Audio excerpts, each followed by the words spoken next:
Eu queria dar duas palavras à igreja antes de ler o texto bíblico sobre o qual nós vamos refletir. Primeiro, é uma palavra de gratidão. Hoje, as igrejas batistas do Brasil separaram certamente, não é? Se não todas, quase todas, um momento para orar, agradecer e algum tipo de homenagem ou de palavra de honra fosse dirigido aos pastores, porque o segundo domingo do mês de junho é o dia dos pastores. Então, se você não sabia disso, nós estamos, eu, pastor Samuel, tem mais algum pastor aí? Acho que não. Nós estamos fazendo aniversário de vocação hoje, né? Dia do pastor. Quero agradecer as orações da igreja, o carinho da igreja. Quero mais uma vez afirmar do quanto nós nos sentimos muito gratos pela acolhida que recebemos. É claro que na nossa transferência do Rio de Janeiro para cá, há 6 anos, quase 7, né, nós trouxemos muitas expectativas, temores, dúvidas. Né? A certeza era uma só, a gente entendeu que era a direção de Deus para a nossa vida naquele momento, torcíamos para que fosse a direção de Deus na vida da igreja também, não é? Sobretudo, que Deus nos desse a sabedoria, né, e a habilidade de servir segundo a vontade dEle, aquilo que Ele entendesse fosse os seus planos para a igreja e para a nossa relação de parceria enquanto pastor e igreja. Eu tenho certeza de que há muitas falhas na nossa prática ministerial e pontos de melhoria, coisas para melhorar. Também, lamento dizer, vocês não são perfeitos, tá certo? Mas nós temos amados irmãos, temos amado estar aqui, e eu sinto que há mais, certamente, se botar na balança, mais uma dívida da nossa parte para com a igreja do que da igreja para com a gente. Mas, de fato, não é?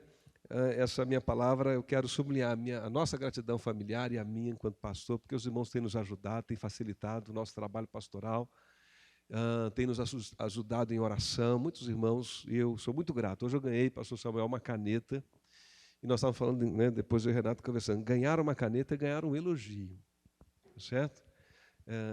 Não sei se você tem esse conceito, né? Claro, não estou falando de Bic compacto, tá certo, gente? Também, se você ganha uma Bic, uma compacto, é um elogio, não tem nada demais. Se alguém te presta um lápis, também é elogio. Mas eu quero dizer assim, oi? O quê? O presidente, né? É verdade. Mas, quando eu falo da caneta, estou falando porque foi uma caneta pensada, não é? Ela está personalizada, tem o meu nome escrito, é uma caneta muito bonita, muito especial. E eu gosto, arquitetos gostam de caneta, né? É uma fraqueza da profissão, de quem tenha, né, a formação de arquitetura e tal, e a gente gosta muito de caneta. Às vezes eu entro, não é, numa livraria, uma papelaria, e tem aquela estantezinha de canetas, já viram assim, acrílica, tudo assim, eu paro para ver, né? Talvez as mulheres parem para ver bolsa, né? Parem para ver sapato, uma vitrine de caneta para minha caminhada apressada, paro para olhar, não é? E tanta caneta bonita, não é? Inclusive tem mais espaço para mais, irmãos, assim. Se alguém se sentir tocado nessa palavra, né, que eu estou dando, tá certo? Tem bastante espaço na gaveta, lá e no armário também. Mas eu sou muito grato, porque foi um presente pensado, não foi um presente providenciado de modo protocolar. Não é? Claro que havia uma preocupação, talvez, né, até protocolar, vamos lembrar do dia, mas o esforço, né, e a mobilização que está representada nesse gesto da igreja trouxe muita alegria, porque nós, independente dessa apreciação pessoal do objeto, nós percebemos um gesto, né, um detalhe precioso da igreja. Somos muito gratos. Obrigado. A minha segunda fala, irmãos, não é tão feliz. É um pedido de oração pelo nosso irmão Joel Velinski. Certamente alguns irmãos já tomaram conhecimento. O seu pai faleceu, né, na madrugada de ontem para hoje, na verdade, na madrugada de hoje, não é? Mas desde ontem ele dava sinais de uma debilidade, e nós tivemos hoje à tarde ali o pastor Genildo presente, que é um pastor muito chegado, né, a família também, e nós estivemos juntos ali representando a igreja. O Pedro Sotero esteve me ajudando, me levando até lá, e nós levamos o abraço da igreja. mas muitos não sabem ainda. Então, orem pelo Joel, orem pela esposa, pela Leila, pelo irmão dele, o Daniel, a esposa, pela Aline, né, pelo Pedro, enfim, pelos filhos também, os netos, enfim, do seu Zeno. Ele estava com 91 anos de idade, já há mais de 7 anos ele estava imobilizado em função da sua debilidade, da sua doença, numa cama, num quarto. E era para ele, não é, um sofrimento e um peso de angústia, de preocupação para a família. Ele descansa, né, do seu corpo físico adoecido, e o pastor Genildo havia estado com ele, se eu não estou enganado, no dia de ontem, a convite dele, da família, porque ele estava pressentindo que a hora dele estava chegando, e o pastor Genildo deixou conosco esse exemplo, esse testemunho, né, de que ele firmou um compromisso com Cristo, né, e que ele declarou Jesus como Senhor da vida dele. E a gente fica com essa declaração, né, onde a gente ancora nas palavras de Deus a nossa consolação, a nossa esperança. Mas a família que fica sofre, né, independente da idade que vai.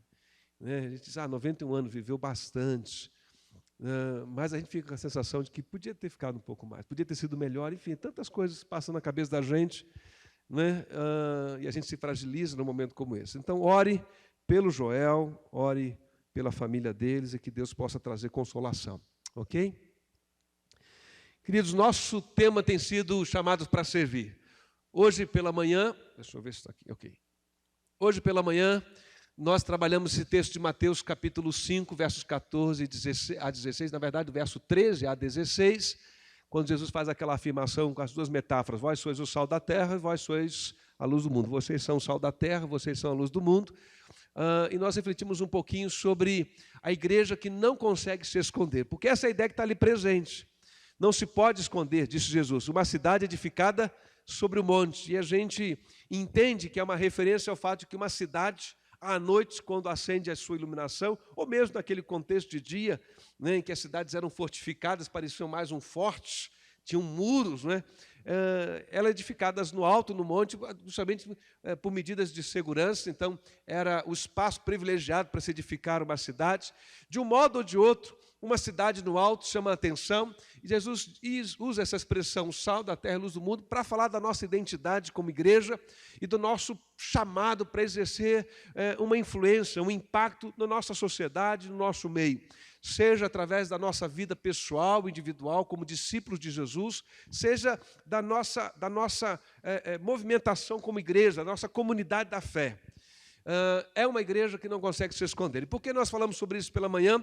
Para, de alguma forma, dar uma sublinhada em um texto bíblico que pudesse deixar claro o norte que nós estamos seguindo com alguns projetos, com algumas ideias que Deus tem colocado no nosso coração, no coração dos líderes da igreja, como o de ontem, a feira. A nossa expectativa de irmos ali para frente, de fazermos esse movimento, era mandar, de fato, não é, com esse gesto, uma mensagem para quem passasse, para a nossa comunidade local, de que nós estamos aqui de braços abertos para acolher. E de que a gente faz culto, mas a gente sabe fazer outras coisas também, amém? A gente sabe fazer artesanato, a gente sabe fazer bolo, e mais, a gente tem procurado desenvolver diante de Deus, né, uma consciência sensível, né, para servir aquele que passa o seu momento de carência e precisa de ajuda e socorro, exatamente como Jesus fez. E, nesse sentido, esse texto, tem tantos outros, mas essa manhã tinha essa finalidade. Eu queria, então, só dizer isso para você. Nós estamos aqui para ser uma igreja notável, notada.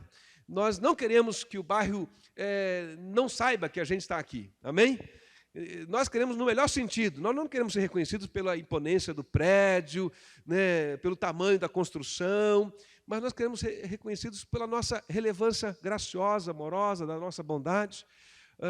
E há um desejo do nosso coração. Nós empreendemos alguns projetos como esse, com outros formatos, né? Talvez abrindo a igreja durante a semana para algum outro tipo de curso, por exemplo, atividades educacionais, educativas, que possam ser oferecidas para a comunidade, em um outro valor, talvez mais, digamos, promocional, diferenciado de uma escola tradicional, e que, de alguma forma, nós possamos beneficiar essa comunidade com os nossos talentos, com os nossos dons. Enfim, ore por isso. E essa é a nossa palavra, né, de alguma forma, com esse tema ao longo desse ano. nós queremos, como igreja de Jesus, como discípulos de Jesus, marcar a nossa presença aqui. Queremos ser notados da melhor forma possível. Não somos perfeitos, precisamos melhorar muito, e por isso nós estamos aqui como igreja. A gente está aqui todo dia, sabe por quê? Porque eu preciso melhorar, e você também. Amém? Estava ouvindo um depoimento de um recém-batizado, não aqui da nossa igreja, mas de uma outra igreja, e ele confidenciava ao seu pastor de um sentimento que se instalou no coração dele. Muito interessante, eu achei que essa é uma boa referência para a gente começar essa palavra. Ele disse que ele agora estava acordando todos os dias, como se houvesse uma vozinha dentro do coração dele. Ele falou: eu acordo todo dia, pastor. Ele disse para o seu pastor: eu acordo todo dia com uma voz aqui dentro dizendo: você pode ser melhor do que é. Você pode ser melhor do que é. Você pode ser o melhor pai, o melhor marido, o melhor profissional, o melhor filho, o melhor esposo, enfim, você pode ser melhor do que é. E essa é uma voz do Espírito Santo. Às vezes ela tem um tom diferente para cada um de nós, mas nós estamos aqui porque nós queremos ser melhores, e ser melhor significa ter a nossa vida alinhada cada vez mais com os propósitos de Deus, com a vontade de Deus, para nós individualmente, para a nossa vida pessoal, para a nossa vida familiar, de negócio, para nós como igreja, para nós dentro do reino de Deus. Mas eu queria nessa noite, na verdade a nossa intenção era falar sobre contribuição, eu havia mencionado alguma coisa para o Henrique sobre isso, mas ao longo da semana, algumas experiências da feira, algumas experiências que eu tive de conversa com outros, não é? E mesmo hoje, quando eu estava no velório ali do pai do Joel, fiquei pensando muito sobre isso, sabe? Sobre o que a gente está fazendo com a nossa vida. Eu estava no velório de um homem de 91 anos de idade. E eu fiquei assim pensando: Senhor, será que eu chego lá? Queria imaginar, né, 91. Mas depois fiquei pensando: mas como é que eu vou chegar aos 91? Eu vou chegar tendo meus últimos 7 anos numa cama, precisando de um cuidador, de uma cuidadora, de alguém o tempo todo ali para me ajudar no cuidado básico comigo. Eu vou chegar de pé, saudável, enfim, a gente não sabe, não sei nem se eu chego lá e como chego, nenhum de nós sabe. Mas fiquei pensando, por outro lado, por que eu queria viver tanto? Por que eu quero viver tanto? De modo geral, todo mundo quer viver um pouco mais. Algumas pessoas, talvez, vivendo um tempo difícil, mergulhadas em um estado de angústia e depressão profunda, podem até desistir da vida. Mas alguém até já disse que quem, às vezes, dá cabo de sua vida em um ato suicida, o faz não apenas porque está vivendo nesse estado insuportável, mas porque tem esperança de que alguma coisa melhor aconteça depois desse estado, mesmo que seja para dar fim, né, àquela angústia ou aquele sofrimento. Então há um anseio nosso pela vida, e pela boa vida, pela vida bem vivida. Mas por que viver tanto? Por que a gente quer viver tanto? E eu creio que, de fato, esse desejo é saudável, eu creio que, de fato, Deus nos fez para a vida, por isso a palavra de Deus fala da salvação como sendo uma experiência de transformação e resgate e redenção para a vida eterna. E essa expressão bíblica não significa apenas uma existência sem fim, essa é uma expressão bíblica de qualificação, então é uma vida de qualidade. Daí também a expressão de Jesus: eu vim para que vocês tenham vida e vida em abundância, e não significa viver muitos anos, mas viver com qualidade de vida, muitos anos na presença de Deus. Então, há esse anseio pela vida, mas a gente precisa saber viver. A gente precisa saber viver, sobretudo, de acordo com a vontade de Deus. Isso é uma caminhada constante, é um dia de cada vez procurando discernir a vontade do Senhor para a nossa vida. E eu queria, então, incentivar você a pensar no que você tem feito da sua vida.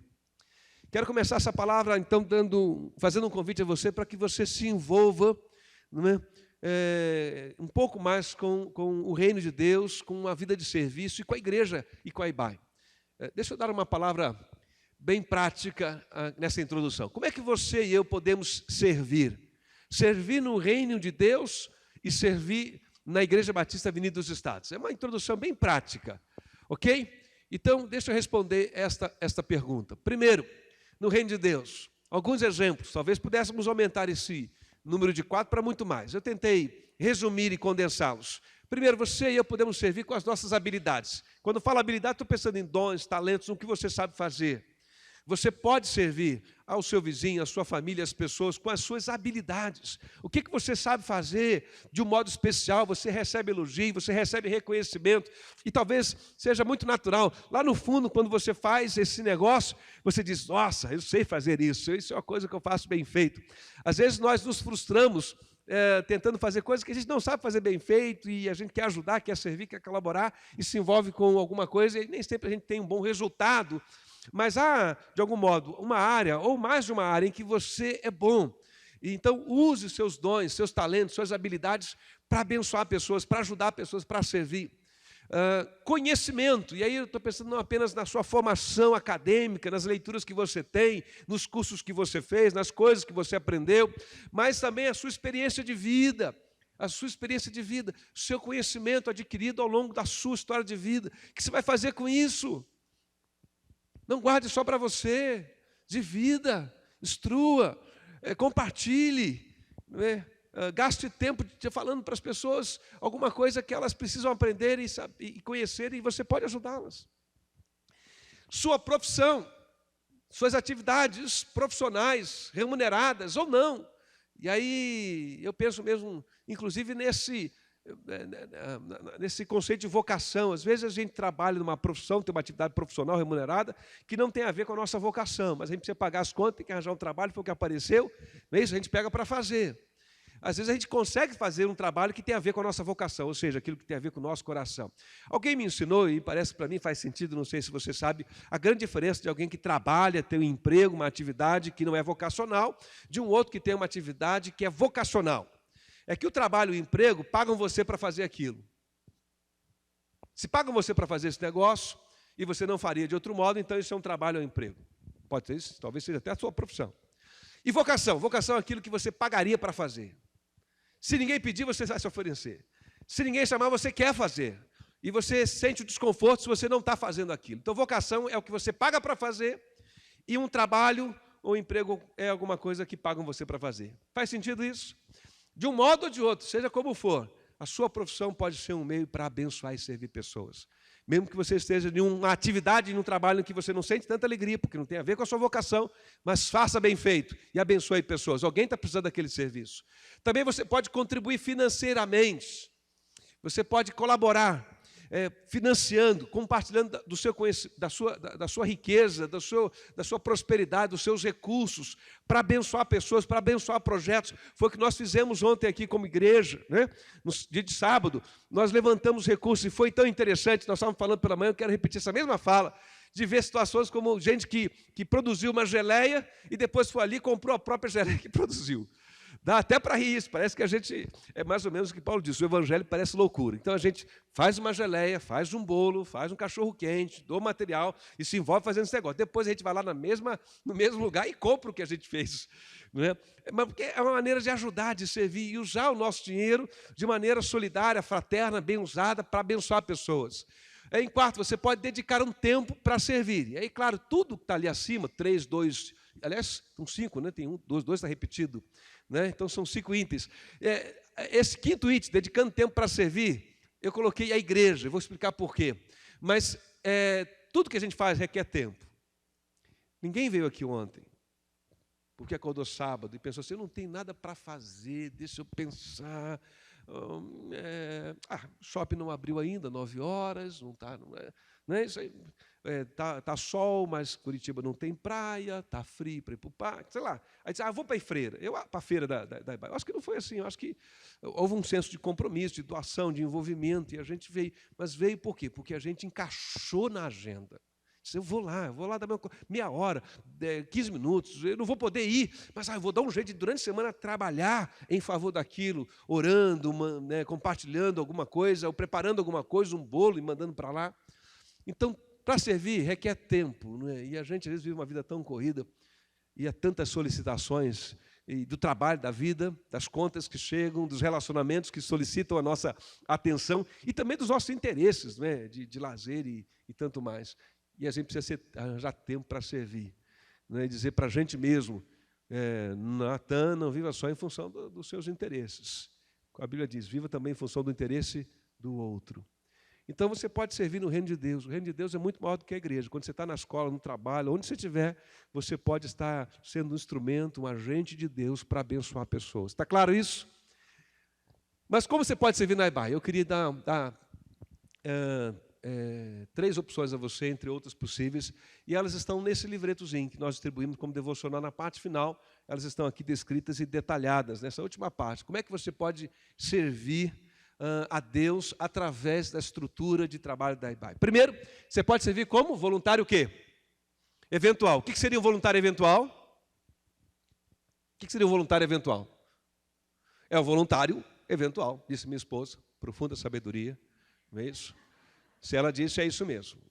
Um voluntário eventual é aquele que serve eventualmente. Mas como eu acho que a resposta não esclarece tudo que eu quero dizer, então deixa eu acrescentar o seguinte. É alguém que não tem um compromisso firmado sistematicamente, mas de acordo com a necessidade e a ocasião se voluntaria. Por exemplo, a feira teve muita gente assim, que não tinha compromisso sistemático com o ministério, com alguma atividade, mas resolveu dar uma ajuda naquele momento. Cuidou do lixo, mandou um bolo, fez alguma coisa. É alguma coisa que você faz, tem início, meio e fim. Você fez naquele momento, ajudou, socorreu, fez, acabou o seu compromisso. Então, é uma ajuda eventual, ok? Por exemplo, nós estamos pensando, vamos ver a viabilidade, inclusive financeira e organizacional disso, junto com a equipe de música.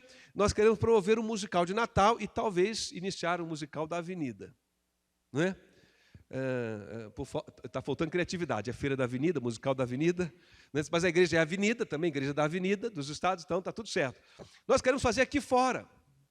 Armar um espaço aqui para fazer uma apresentação. Por quê? Porque há uma cultura musical em Curitiba. Então, nós não queremos apenas cantar um cântico, nós queremos fazer uma coisa bem bonita, modesta, dentro da nossa capacidade, mas abençoar essa comunidade local e, para quem não pode ir para outro lugar, assistir, pelo menos em algum momento, perto ali do Natal, uma música natalina ou um conjunto de músicas natalinas que possam inspirar a gente. Aí vou dar um exemplo. Pode ser que a gente precise de pessoas que não trabalhem na equipe de estacionamento, mas que, nessa ocasião, possam nos ajudar na equipe de estacionamento. É uma possibilidade. Então, é só mais um exemplo. O que é o voluntário comprometido? É alguém que assumiu o compromisso em ajudar sistematicamente o ministério. É os músicos que tocam, quem trabalha no estacionamento, o líder, os que colaboram no culto infantil e tantas outras áreas da igreja. Então, você pode ajudar a gente de maneira sistemática através de um compromisso maior. E voluntário na liderança. A liderança é um grupo menor, eleito pela igreja, em um processo de reconhecimento, e aí são aquelas pessoas que têm o papel de tomar a frente na coordenação, no planejamento e tomar iniciativa. Então, nós temos 2, 3 pessoas liderando o estacionamento, mas temos uma equipe de voluntários lá comprometida em ajudar. Nós temos 2, 3 pessoas mais envolvidas com a música, envolvidas com o Ministério Infantil e outras áreas, enfim, de ensino, e nós temos os que colaboram ajudando. Então, é possível também, né, caminhar nesse processo de envolvimento, de integração, de dedicação, e você ajudar como voluntário na liderança. Ok? Então, essa é uma resposta a essa pergunta. Como é que você pode servir? Eventualmente, comprometido na liderança. Mas fazendo tudo isso que está aqui. Servir com as suas habilidades, servir com o seu conhecimento, exercer, através da sua vocação, talvez uma forma de ajudar a igreja, contribuindo financeiramente com a igreja e dedicando algum tempo para servir. A minha oração é que você encontre espaço na sua agenda para servir a Deus, no reino dele, e aí você não precisa, né, se a sua profissão já faz parte da sua rotina semanal, talvez seja uma questão só de estar mais atento, né, e ser mais intencional, mas na igreja também precisamos da sua ajuda. Foi tão bacana, foi tão especial, eu houve tanta alegria, eu acho que no coração de quem estava aqui, a gente estava ouvindo tantas histórias bacanas, né, e que inspiram a gente. Mas eu quero falar hoje sobre aqui, incansáveis na prática do bem. Abra sua Bíblia, então, em Gálatas, capítulo 6, nesse momento, e vamos ler esse texto.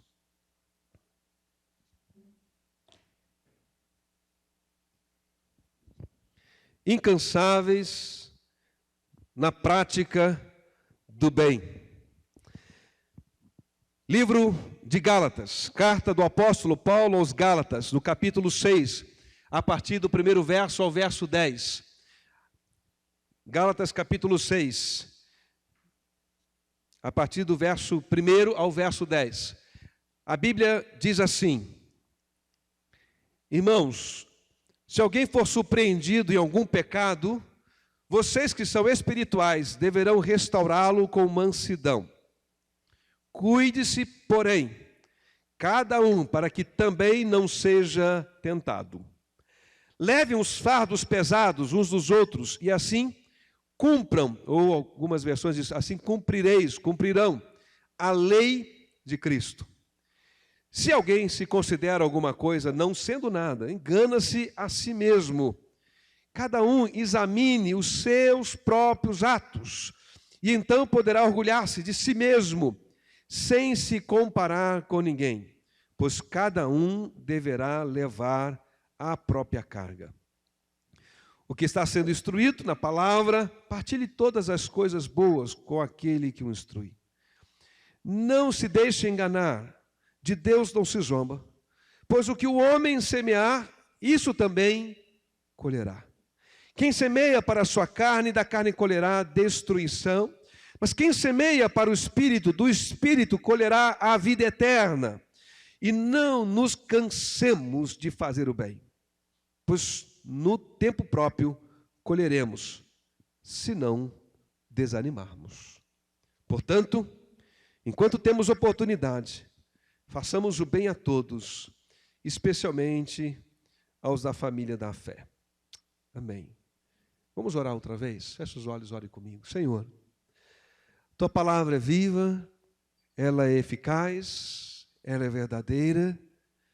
Quando nós a lemos com o coração abertos para recebê-la, para refletir sobre o seu ensino, quando nós abrimos a Tua palavra com fé e confiança no Senhor, a experiência que temos é que o Teu Espírito nos ilumina e ela ganha sentido, significado, relevância, pertinência para a nossa vida. E é o que nós lhe pedimos nesse momento em oração, que a leitura deste texto e a reflexão que faremos seja mediada pela ação do Teu Espírito Santo na mente e corações de todos nós, de tal maneira que este assunto e esses ensinamentos que vamos compartilhar possa ser usado pelo Senhor na nossa instrução. Renove o nosso coração, a alegria de servir ao Senhor, de servir aos propósitos do Senhor neste mundo, até o último dia em que estivermos aqui. Abençoa-nos assim para o Teu louvor, para a Tua glória, e porque assim desfrutaremos com certeza de um senso de alegria e plenitude, ó Deus, extraordinários. E é o que nós também queremos no Senhor. Abençoa-nos assim, em nome de Jesus. Amém. Por que alguém se cansaria de fazer o bem? Vamos fazer como fizemos domingo passado. Deixa eu franquear a palavra a você. E se você tem uma experiência, você não precisa contar, não é? Mas você pode falar a partir dela. É possível se cansar fazendo o bem? Não estou cansado de fazer o bem. Não aguento mais. Não aguento mais. Você já ouviu alguém, por exemplo, deixa eu estimular você enquanto você pensa, alguém dizer assim, estou cansado, todo mundo está dizendo que eu sou bobo, que eu sou boba. Não é? Cansei de ser bobo. Cansei de ser boba. Por que você é bobo, que você é boba? Eu sou bom para todo mundo, eu sou bom para todo mundo abusa de mim. Já viu alguém dizer isso? Já pensou isso no seu coração? Me ajuda aí, pode arriscar um palpite. Por que alguém se cansaria de fazer o bem? Esperando algo em troca, não é? Difícil a gente se livrar desse sentimento, sim ou não? Difícil. Não é? Eu explico, às vezes a gente faz o bem, vê se é assim, André, às vezes a gente faz o bem e não está esperando naquela hora nada em troca. Fez o bem. Mas depois você encontra a pessoa numa necessidade sua, e aí de alguma forma você pensa, ele, ela, quem eu fiz o bem. E aí, me dá uma ajuda. E aí a expectativa não é correspondida e bate um sentimento de que a pessoa foi o quê? Ingrata. Mas na ocasião ela disse assim para a gente, muito obrigado. Então ela foi ingrata por quê? Porque ela tinha que retribuir. Mas tinha mesmo. Onde é que a gente aprendeu que ela tinha que retribuir? Tinha que retribuir o teu bem. Onde é que a gente aprendeu isso? Onde é que fica a expressão fazer o bem sem ver a quem, né? O que mais? A gente se cansa de fazer o bem por que motivo? se sente injustiçado. Só eu estou fazendo certo aqui, estou ajudando as pessoas. E acontece isso mesmo. No trabalho, nas relações, na família, em uma atividade. Você se voluntariou para servir, pegou a vassoura para varrer. E aí tinha mais gente que podia pegar a vassoura. Né? Mas você pegou a vassoura. E alguém olhou para você e disse, só tem a vassoura mesmo, né? Então, né? Ninguém propôs, vamos fazer uma escala, né? Você varra um pouquinho, depois eu varro também um pouquinho. Mas já que você pegou, é sua vassoura, né? A gente sente uma certa injustiça, eu estou aqui me dando tanto, eu estou aqui fazendo tanto, né? Não tem reconhecimento, ninguém me reconhece. O que mais? Tem mais um motivo que esgota a gente fazendo bem? Não vê resultados. A gente está querendo ajudar uma pessoa, está querendo fazer o bem para alguém, está tratando ela com paciência, graça e bondade, e ela te pede uma ajuda, e você faz 1, 2, 3 vezes, e aí vai aquele sentimento no coração, acho que faz sentido isso. A gente não tem a gratidão, a pessoa não reconhece, etc., há um sentimento de injustiça, e você quer saber? Não está dando resultado esse negócio. Aí alguém diz para você, é isso aí, quem faz as mesmas coisas, espera resultado diferente, ele é uma pessoa insana, não é isso? Dizem aí que essa é uma das definições de loucura, não é? Eu já vi essa frase atribuída a Einstein, não sei se é dele, né? A gente vê às vezes umas frases atribuídas a alguns gênios da história, e às vezes eu vou pesquisar onde é que está essa frase, em que livro, em que artigo, né, antes de citar, e não acho. Mas alguém já disse que quem faz as mesmas coisas o tempo todo e espera resultado diferente não está com bom senso. Então espera resultado, não vem, dá um cansaço. O que mais? Oi? Dependência. Aí pronto, a pessoa está o tempo todo atrás da gente porque, né, fomos favorecemos a ela ou ele, e agora o tempo todo ele está lá, ela está lá, e a gente vai se sentindo meio sugado. Eu diria até que fisicamente esgotado de conversar, ou de dar atenção, ou de fato de fazer algum esforço físico, ou algum tipo de investimento que você fez do seu tempo, do seu dinheiro, e aí você diz, rapaz, essa pessoa está abusando de mim. Aí a gente começa a pensar, já é abuso, não é isso? Já é abuso, é abuso. Em momentos como esse, a gente vai lembrando de frases daquele tipo, não adianta dar o peixe, tem que fazer o quê? Ensinar a pescar. Esses são os mecanismos que a gente tem de defesa. Frase faz sentido? Faz, para mim faz sentido. Mas a gente logo lembra dessas frases. Por que você não está mais fazendo bem? Porque o negócio é o seguinte, ficar só dando peixe não resolve, tem que ensinar a pescar. Tá certo? A pergunta é quem vai ensinar a pescar? Né? Quem vai ensinar a pescar? Eu não vou ensinar a pescar. Você vai ensinar a pescar, quem vai ensinar a pescar? Aliás, eu não sei pescar muito bem. Tá certo? Eu não seria uma boa pessoa para ensinar a pescar. Nós nos cansamos. Paulo chama a atenção escrevendo aos Gálatas para isso. Mas eu quero fazer uma citação biográfica para você. Na última carta do apóstolo Paulo, na sua segunda carta do apóstolo Paulo a Timóteo, a última carta que temos do apóstolo Paulo, capítulo 4, ele faz menção a Demas. Ele diz assim, Timóteo, vem ter comigo depressa. Paulo está preso, está encarcerado, há uma ameaça de morte, e ele está preocupado, o inverno já se aproxima, ele faz os pedidos numa carta a Timóteo, a sua última carta, e ele diz, olha, vem estar comigo, só Lucas está comigo, e eu mandei Tito e Crescente, cada um para um lugar, e etc. Traz Marcos com você, porque ele é muito útil do Evangelho, e é uma coisa interessante, Marcos, ele diz, é útil para o Evangelho, e talvez alguns não saibam, então deixa eu informar, houve um momento, segundo a narrativa de Atos dos Apóstolos, em que Paulo não achava isso de Marcos. Na verdade, Paulo achou que Marcos não tinha fibra para a obra missionária, e numa ocasião em que Barnabé, o seu parente, quis levá-lo numa viagem missionária, Paulo se opôs e disse, não, Marcos não tem, largou a gente no meio do meio do projeto viagem missionária, e ele não serve. Mas no final da carreira, os dois se reconciliaram, né, e já se entenderam de modo diferente, e Paulo traz esse registro bonito. Traz Marcos, porque ele é útil para o Evangelho. Mas ali ele faz citação a um sujeito chamado Demas. Demas é citado nas cartas de Paulo 3 vezes apenas. 3 vezes. Numa delas ele é citado como cooperador. Demas, meu cooperador. É como se Paulo dissesse, é meu parceiro, meu auxiliar, meu ajudador, meu companheiro de ministério. A outra referência ele já faz a Demas. Não há muita referência clara a Demas, é apenas uma citação. E a gente pode talvez nas entrelinhas perceber que alguma coisa àquela altura não ia bem. E a última referência é essa, na segunda carta, diz: Demas, amando o mundo, presente século, abandonou-me.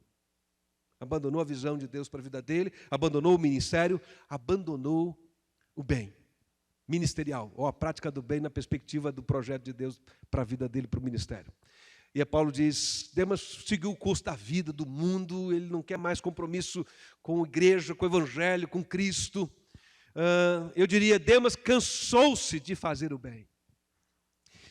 Eu fiquei pensando como é que eu e você podemos nos prevenir de repetir a história de Demas. Então, rapidamente, eu quero citar com você 5 coisas. 5 coisas aqui nesse texto. Abra sua Bíblia, porque você não vai encontrar esses tópicos ali no PowerPoint dessa vez. Ok?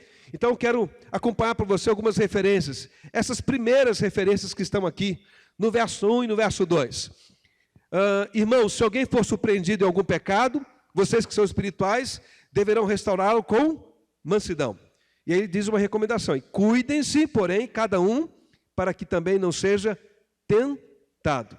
E levem, então, os fardos pesados uns dos outros, e assim cumpram, né, e cumprirão a lei de Cristo. Primeira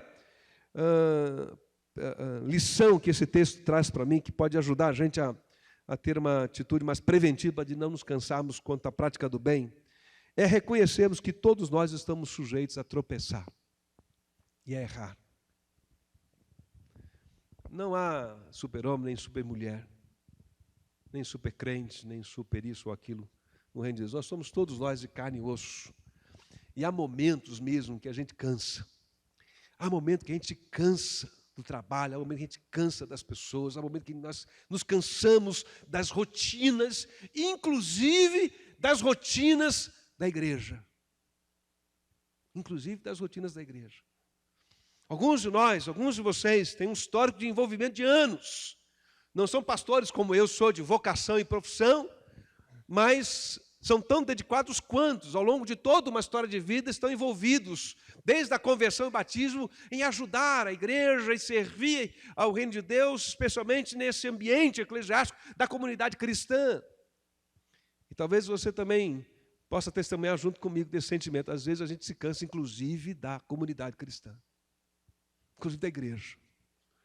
São aqueles momentos em que a gente chega na comunidade cristã e a gente, de novo esse culto, esse jeito, de novo esse apelo, esse negócio. A gente chega, às vezes ferido, cansado mesmo de uma semana difícil, e a gente encontra com um irmão que também vem de uma semana difícil, complicada, e às vezes a gente quer ficar quietinho, e esse irmão não quer ficar quietinho, essa irmã não quer ficar quietinho, e ele se dirige a nós, e ele nos interpela e fala alguma coisa, e a gente, tá vendo? Que irmão, que irmã, que coisa. Às vezes é um apelo mesmo da igreja, não é? Muito natural, como da feira. Vem ajudar, isso aí. De novo, né? Vou lá, esse ajuda a feira. Aí termina a feira, chega no domingo seguinte, o pastor fala, em dezembro tem mais. Aí fala, não é possível. Nós nem descansamos da primeira, o pastor e o pessoal está falando de outra feira. Bate um cansaço. Às vezes nós nos sentimos... Paulo introduz, está dizendo, olha gente, se alguém cair, por que ele está dizendo se alguém? Porque ele sabe que vai acontecer. Vai acontecer de que muitas vezes nós não queremos, nós não desejamos, nós não acordamos naquela semana pensando, hoje eu vou fazer um monte de coisa errada. Hoje eu vou pensar coisas erradas. Hoje eu vou falar coisas erradas. Hoje eu vou ceder às tentações. Ninguém acorda como crente de Jesus pensando assim. Às vezes a gente acorda cheio de boas intenções. A gente vem para a igreja cheio de boa intenção. A gente abraça uma causa cheia de boa intenção. Mas a gente tropeça nas nossas deficiências pessoais, de tempo, de temperamento, de habilidade. E a gente tropeça e cai no pecado. E Paulo levanta essa palavra. Fique atento. Fique atento. Porque alguém pode tropeçar e cair. Não julgue. Não seja demasiadamente severo na palavra de cobrar. Né? Mas, por outro lado, vigie, porque você também pode ser essa pessoa. E eu não sei quantos de vocês já viveram essa experiência. Às vezes a gente fica bem intencionado, né? Alguém que há muito tempo não aparece na igreja, aparece. E a gente encontra ela. E às vezes a intenção é boa, diz assim, finalmente, hein, pastor Samuel? Não é isso? Até que enfim apareceu, hein? Onde é que você estava ontem? Onde é que você estava, né?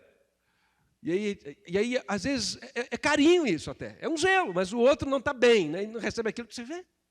Você vê, me ligar não me ligou. Mandar um zap para mim não mandou. Não é isso? Vocês sabem o que é zap, né, gente? Estou tentando falar numa linguagem mais contemporânea. Às vezes, quando eu cito as coisas aqui, um vocabulário antigo, Renato diz, isso aí é da década de 80, ninguém entendeu. Então, Renata, então um zap, tá certo? Mandei um zap lá e tal, enfim. A gente não queria ferir você, não estou cobrando nada. E às vezes está cobrando também mesmo, mas enfim.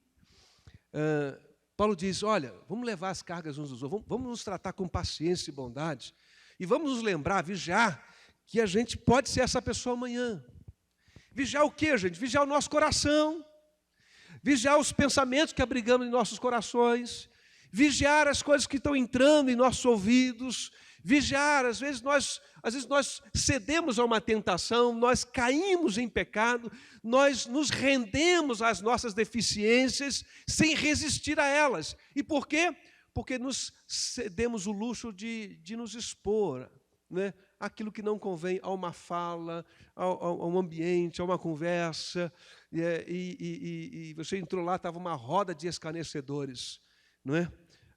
E um grupo de gente, sei lá, na vizinhança, né, jorrando veneno sobre qualquer que seja o assunto, e você chegou meio desavisado, nem pensava sobre aquilo, e daqui a pouco você está pensando, isso é verdade, não é? Alguém está desconjurando, sei lá, né, o clima da cidade, né? E diz, mas que cidade assim, e aí você, daqui a pouco, você nem tinha percebido, aí você vigiar o nosso coração, você que está em pé, cuidado para não cair, né? Cuidado para que o cansaço de fazer o bem do outro não contamine você, esteja atento. Vocês já ouviram aquela historinha? Alguém já contou aqui, eu acho que alguns domingos, algumas semanas atrás. Eu vou ser repetitivo, mas eu vou me arriscar assim mesmo. Daquele sujeito que vem caminhando, né? É um peregrino, e ele chega numa determinada cidade, tem um senhor sentado assim à porta da cidade, ele pergunta, e aí, esse povo dessa cidade é bom, é ruim? Como é que é o povo dessa cidade? E aí o que está sentado à porta da cidade diz, já te respondo, mas você vem de onde? Eu sou peregrino, tal lugar, da tal região. E por que você saiu de lá e está vindo para cá? Porque o povo de lá não presta, é um povo ruim, cansei daquele povo difícil, complicado, vim em busca de novos ares. Como é que é o povo dessa cidade? Você vai gostar não. É um povo difícil também, complicado. Ele vai embora. Aí vem o outro andando, outro peregrino, para lá e pergunta, ei, tudo bem? O senhor é dessa cidade? Sou. E como é que é o povo dessa cidade? Eu falei, já te respondo, mas você vem de onde? Onde você mora? Qual é o seu caminho e tal? Eu venho em tal lugar. E como é que era o povo lá? Era um povo muito bom. Estou com muita saudade deles, mas a questão, né, profissional, motivo de força maior, eu tive que deixar aquela cidade, aquele povo. E agora estou vindo para cá, mas estou com receio. Como é que é o povo dessa cidade? Qual foi a resposta? É um povo bom, você vai ser bem recebido aqui, você vai gostar. Bom, eu não sei o quanto essa verdade, né, que as coisas funcionam assim tão simples, mas o fato é que às vezes nós tropeçamos e caímos. E todos nós estamos sujeitos a isso, porque nós não vigiamos, né, o nosso coração e nós não desenvolvemos um cuidado. Olha o que diz o verso 12. Levem os fardos pesados uns dos outros. Cultive relacionamentos fraternos com as pessoas. Tenha amigos que você possa abrir o teu coração, contar suas lutas, falar das suas dificuldades, inclusive desabafar e dizer, estou cansado. Não é? E talvez eles não tenham muito o que dizer a você, e você não está falando para eles porque eles têm resposta para os seus problemas, né? Mas porque, de alguma forma, a gente experimenta na conversa com o outro essa clareza de percepção dos nossos próprios sentimentos, e isso ajuda, isso é terapêutico. No CR, aliás, essa é uma afirmação do CR, né? A doença sai pela boca e a cura entra pelo ouvido. Mas, se você quer saber mais sobre isso, tem que vir para o CR. Mas esse é o primeiro ponto. Todos nós estamos sujeitos a tropeçar em muitos erros, precisamos vigiar. Segundo, olhando a partir do verso de número 3, todos nós precisamos de ajuda, eventualmente, para suportar o peso que a vida lança sobre os nossos ombros. Especialmente, então, esse verso 2, não 3, perdão, verso 2. Levem os fardos pesados uns dos outros. A vida, às vezes, lança um fardo sobre os nossos ombros. Viver é muito difícil, você concorda comigo? A gente faz planos e as coisas não dão o jeito que a gente quer. A gente, às vezes, tem expectativas de que uma coisa boa possa acontecer e aí há um acidente, uma interferência, alguma coisa que foge ao controle. E eu creio que é fundamental que a gente aprenda a desenvolver os nossos vínculos na comunidade cristã, para sermos socorridos, ajudados. Olha aqui para mim. Às vezes em que eu me senti esgotado e sozinho, eu diria que todas elas. O problema não estava na igreja, nem nas pessoas, nem nos colegas pastores, estava em mim. Em algum momento eu me isolei. Em algum momento eu não investi nas minhas relações. E aí houve um distanciamento emocional e de convivência prática. E aí, quando eu passei o meu momento difícil, né, eu queria ligar para um e para outro, mas aí essa distância afetiva já era um obstáculo que precisava vencer. Né? E o medo de ligar, inclusive, eu dizer, finalmente, né? Apareceu. E aí era mais uma palavra que eu não queria ouvir. Né?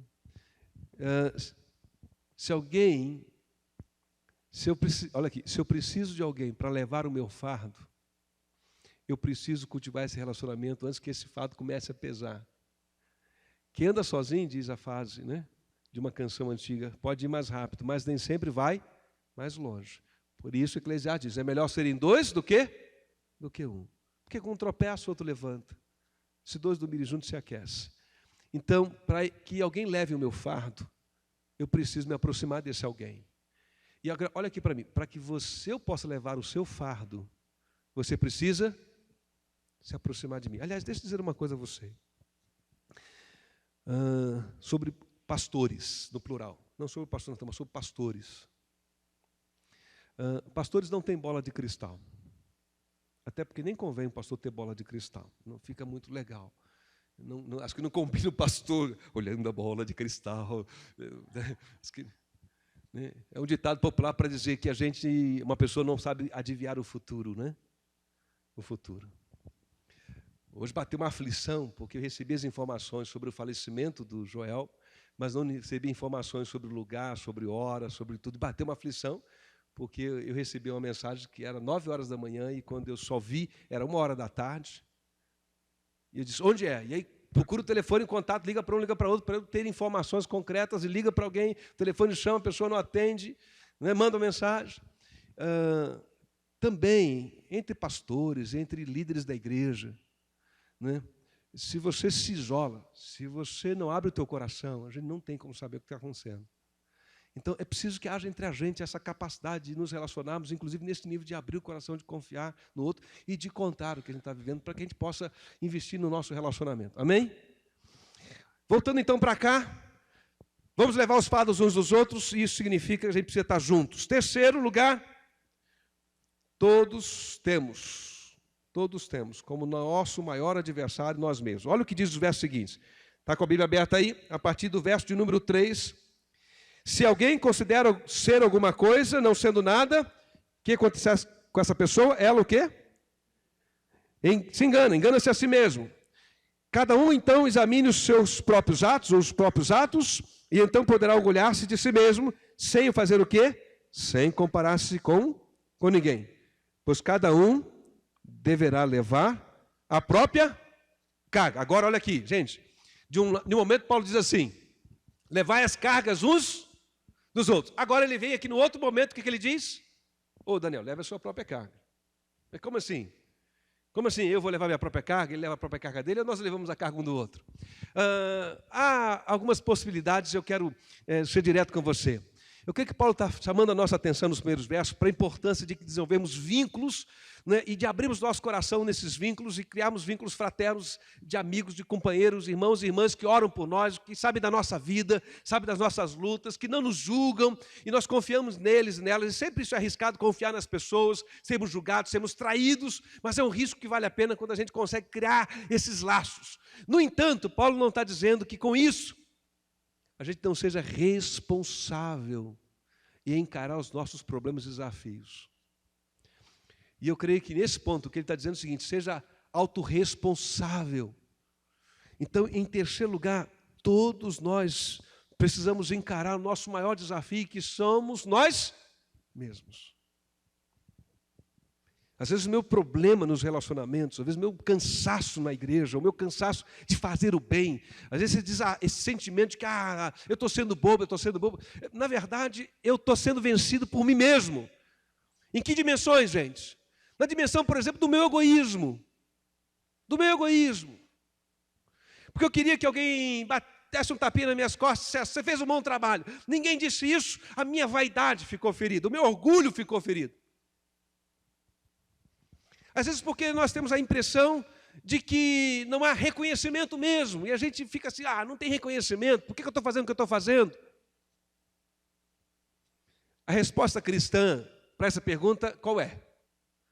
Você está fazendo e servindo porque você está servindo e fazendo por quem? Para Deus, por Cristo. Paulo diz, você que trabalha para um seu senhor, para o seu patrão, trabalhe para ele como um bom profissional, como quem trabalha para quem? Para Deus. Você que pegou a sua roupa e deu a quem estava nu. Você que foi lá e visitou o que estava enfermo. Você que socorreu o aflito. Quando você fez isso a um desses meus pequeninos irmãos, Jesus disse, a quem a gente fez? A ele, a mim fizeste. Então é mais ou menos como se na prática isso acontecesse comigo, talvez aconteça com você. Nesse momento eu estou dizendo assim, cansei de servir e de ser bobo para Jesus.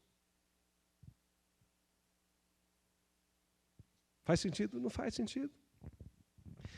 O maior desafio, quando o assunto é servir e praticar o bem, sou eu mesmo. Meu orgulho, minha vaidade, não é? A minha agenda pessoal, os meus interesses pessoais.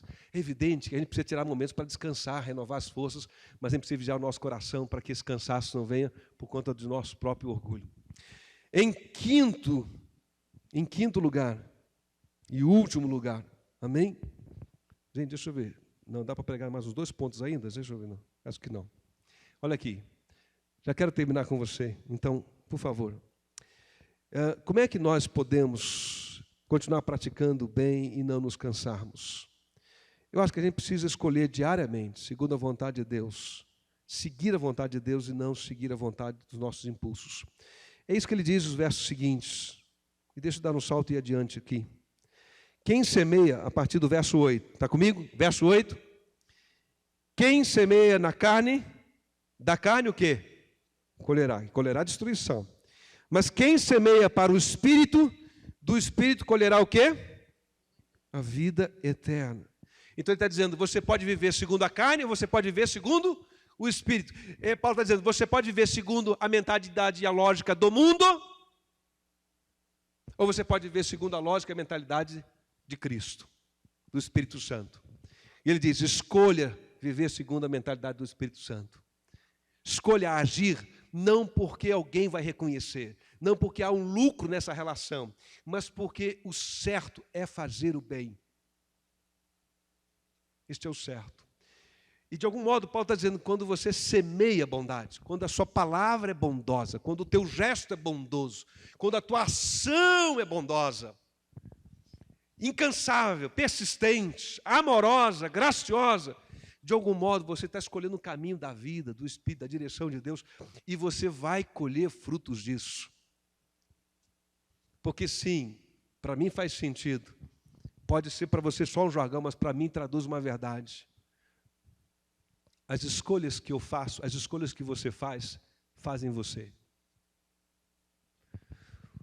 Eu e você, o nosso caráter é forjado pelas escolhas que nós vamos fazendo ao longo da nossa vida. Temos vivido 20, 30, 50 ou 90 anos. Então, o que Paulo está dizendo, escolha viver segundo o Espírito de Deus. Amém? E deixe que em você seja forjado o caráter de Cristo, porque você está escolhendo seguir ao Espírito de Deus. E como é que a gente faz isso? Fazendo bem, aproveitando cada oportunidade. E eu termino com essa referência, então, do verso 10.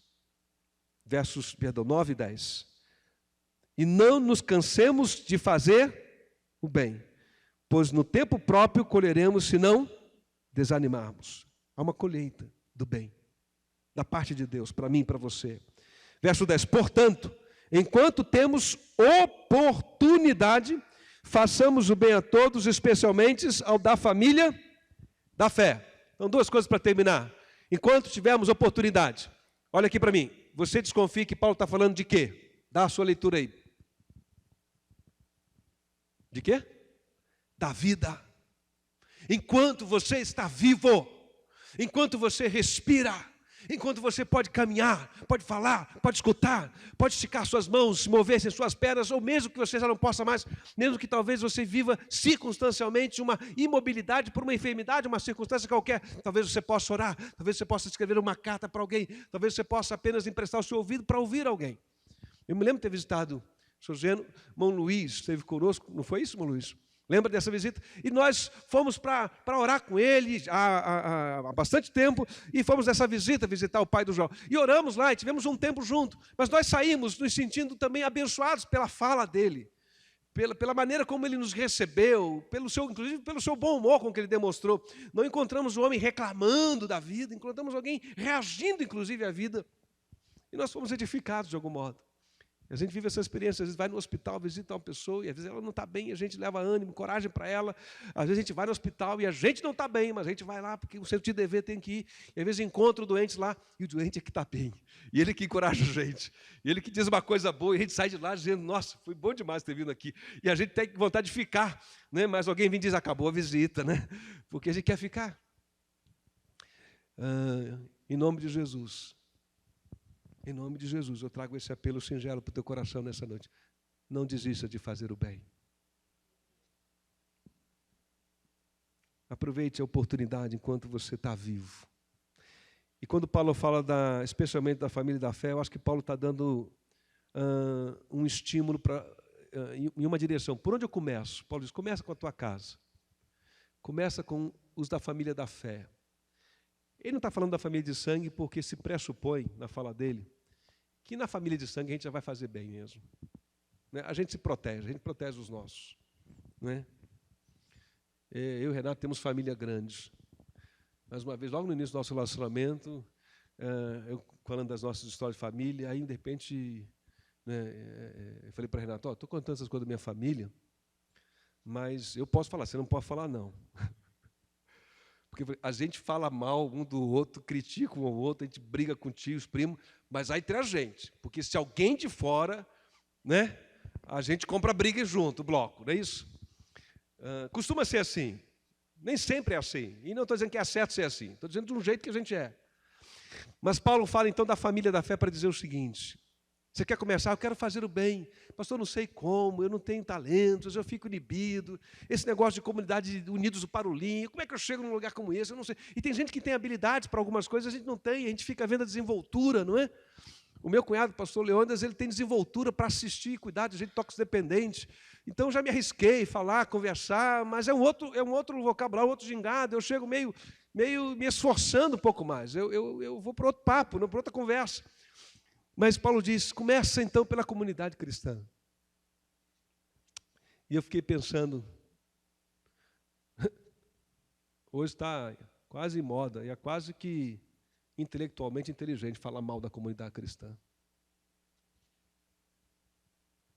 Igreja, porque igreja, porque igreja, porque igreja. E sabe o que eu acho? Na grande maioria das críticas, estão todas certas. Uma outra dá até para a gente se defender, dizer, errou. Não é assim não. Mas em muitas delas estão certas. Mas me parece que fora da igreja não está melhor.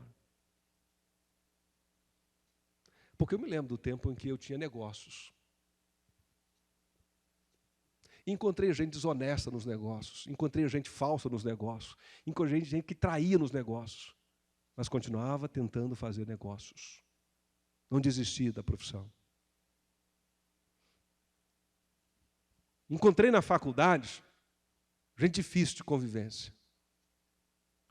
Mas, às vezes, em algum momento, a gente até sentava junto em um grupo de trabalho. E enfrentava a tarefa de ter que dar conta de uma tarefa, né? De um trabalho para atender a demanda do professor. Cristo deu a vida dele pela igreja. Ele não deu a vida pelo prédio, ele não deu a vida pelos cargos da igreja, ele não deu a vida pelas coisas que a gente faz como igreja. Ele deu a vida pela igreja. A igreja são as pessoas. E as pessoas nos cansam. As pessoas erram.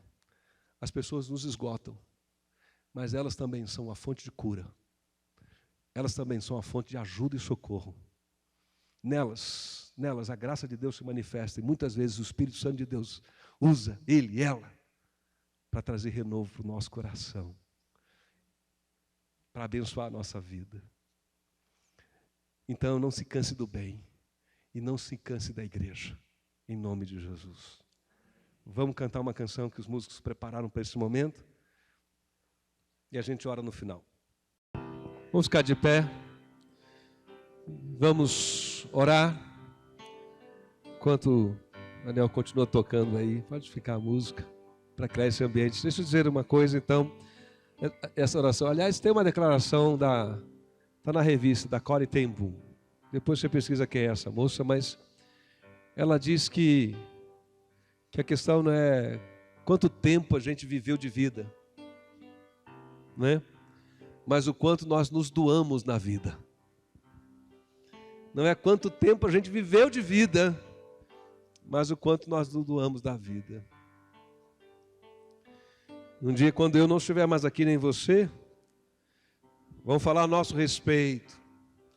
E a minha palavra nessa noite que Deus colocou é essa palavra de encorajamento para você. Não se canse de fazer o bem.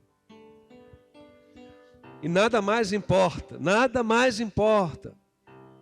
Vaidade da gente, orgulho da gente, nada mais importa do que fazer o bem. Enquanto eu pensava naquele velório, por que eu gostaria de viver tanto tempo? Algumas respostas que vieram ao coração. Primeiro, porque tem coisas que eu quero fazer. Eu quero ver meus filhos crescerem. Mas quem disse que do lado de lá a gente sabe menos que do lado de cá? Quem disse que do lado de lá eu saberei menos que do lado de cá? Mas enfim, sentimentos humanos, né? Queira conquistar algumas coisas que eu não conquistei ainda. Tenho sonhos materiais, profissionais, inclusive acadêmicos, ministeriais, tanta coisa que eu quero ver acontecer. Mas na medida que eu fui pensando lá, também fiquei pensando, e a palavra já estava no meu coração, não é? É porque eu queria mais uma oportunidade de fazer o bem. Eu disse para Deus no meu coração, Senhor, eu quero mais uma oportunidade. Porque eu acho que é assim com você. Quando eu percebo que eu fiz o mal, eu fico muito mal. Quando eu percebo que eu errei com alguém, quando eu percebo que eu fui indelicado, quando eu percebo que eu não fui honesto o suficiente, quando eu percebo que por orgulho, vaidade, eu me resguardei, por pura vaidade, orgulho, pessoal, eu não fui generoso no ato de bondade. Quando eu percebo que eu fui egoísta, e aí vou deitar, ou vou orar, e vou meditar, e aí os Deus diz, você foi egoísta mesmo hoje, hein? Com ele e com ela. Eu acho que você é assim, eu fico mal. Eu fico mal. E eu quero uma oportunidade para no dia seguinte fazer o bem. É como se fosse uma compensação.